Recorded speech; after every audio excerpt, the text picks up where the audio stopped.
Timbuktu, the lost city of gold, wisdom, and survival. For centuries, Timbuktu was a myth, a fabled city of gold and scholars, whispered about in European courts and Arab trading posts. Many thought it didn't exist. But the truth, Timbuktu was real, and its story is one of empires, betrayal, and heroes who saved its soul from oblivion. In the 5th century, nomadic Tuareg tribes founded a seasonal camp where the desert met the river. But this wasn't just any oasis, it sat at the crossroads of empires. Salt from the Sahara, gold from the south, and ideas from across the Islamic world converged here. By the 12th century, Timbuktu wasn't just a pit stop, it was a powerhouse.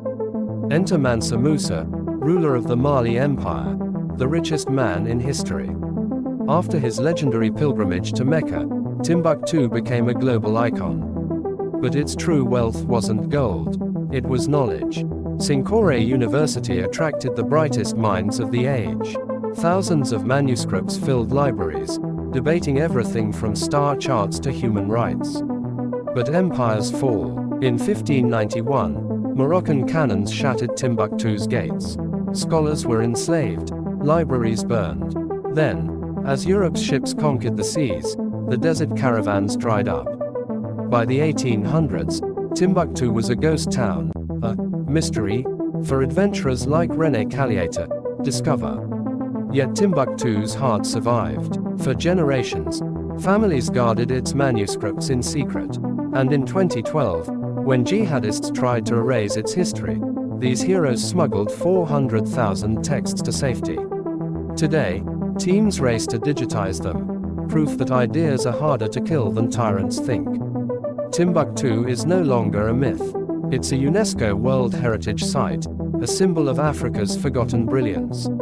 But its lesson, knowledge is the ultimate currency. And in a world of conflict, Timbuktu reminds us, culture is worth fighting for. This isn't just history, it's a warning, and a hope. If you believe stories like Timbuktu's deserve to be told, hit subscribe. Let's unearth the lost chapters of our world, one video at a time. Like, share, subscribe, dive deeper in the comment. Timbuktu, the lost city of gold, wisdom, and survival. The women of Timbuktu, keepers of the unwritten code. Long before the Timbuktu Charter declared respect for women, the city's matriarchs shaped its destiny.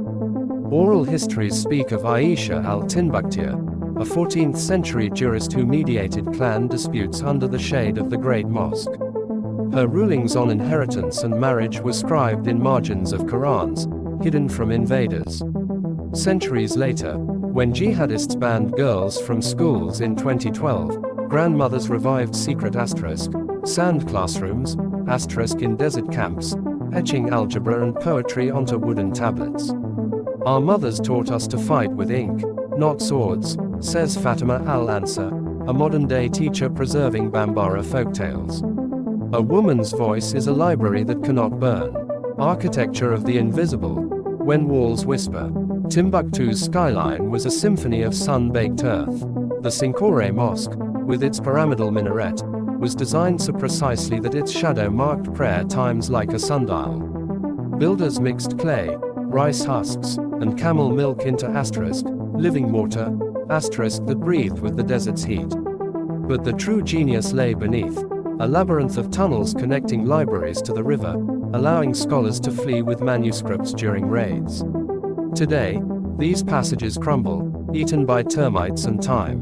Restoration is not about rebuilding, says Mason Adama Traore, whose ancestors crafted the original bricks. It's about listening to what the walls remember. The song of the desert, music as rebellion. When jihadists outlawed music in 2012, Timbuktu's griots, storyteller musicians, buried their ngonis, lutes, in graves, tricking militants into believing that sinful instruments were dead.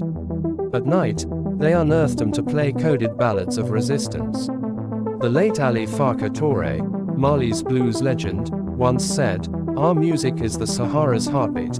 Silence it, and the land dies." In 2023, the festival Au Desert, once held under open skies, returned as a clandestine caravan.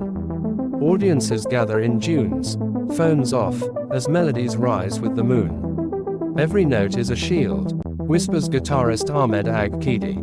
Climate and chaos. The Sahara's new war. Timbuktu now faces an existential foe. The desert itself. Temperatures soar to 50 degrees Celsius, 122 degrees Fahrenheit, and the Niger River, the city's lifeline, shrinks by 4% annually. Sand dunes bury ancient wells, while floods, once rare, now drown clay archives. Farmers, descendants of the scholars, trade manuscripts for sacks of rice. The Sahara is angry. Warns climatologist Drive. Aminata Diallo. It demands repayment for centuries of caravans. Yet, solar-powered labs now preserve texts, and engineers experiment with green walls of drought-resistant plants to hold back the dunes. Global echoes. From Timbuktu to TikTok. Timbuktu's legacy fuels modern movements. Black scholars in the diaspora cite Sinkore's libraries to debunk myths of a pre-colonial dark age. South African activists study the Timbuktu Charter to draft bills on gender equality. Meanwhile, Malian teens post manuscript snippets on TikTok, syncing 13th century poetry to Afrobeats. They call us Gen Z, but we're also Gen T, Generation Timbuktu, laughs influencer Mariam Carr. Even Elon Musk's Starlink now connects digitizers in Timbuktu to universities in Tokyo, proving Mansa Musa's dream of a global crossroads, lives, albeit online. The next Guardians, children of the manuscripts. In 2024, 12-year-old Ibrahim Haidara won Mali's National Science Fair by recreating a medieval astrolabe from a digitized manuscript. His prize, a trip to NASA. Ibrahim is proof that Timbuktu isn't about the past, says his teacher, Khalid Sidi. Across the city, kids join code clubs to build apps that map ancient trade routes in augmented reality. But the fight isn't over. In March 2024, militants firebombed a digitization center, destroying 2,000 pages. The next day, villagers salvaged charred fragments, their edges glowing like gold leaf. We'll scan what's left, vowed archivist Zakia Mahmood. Even ash has a story. Epilogue. The caravan never ends. Timbuktu's saga defies endings. Its gold is gone, its rivers retreat, yet its ideas march on. In USB drives, song lyrics, and the quiet defiance of a girl reading forbidden books. As the Sahara swallows more of the world, Timbuktu whispers, survival is not about staying untouched. It's about leaving traces for the next seeker. This story isn't over. Hit subscribe. The desert has more secrets.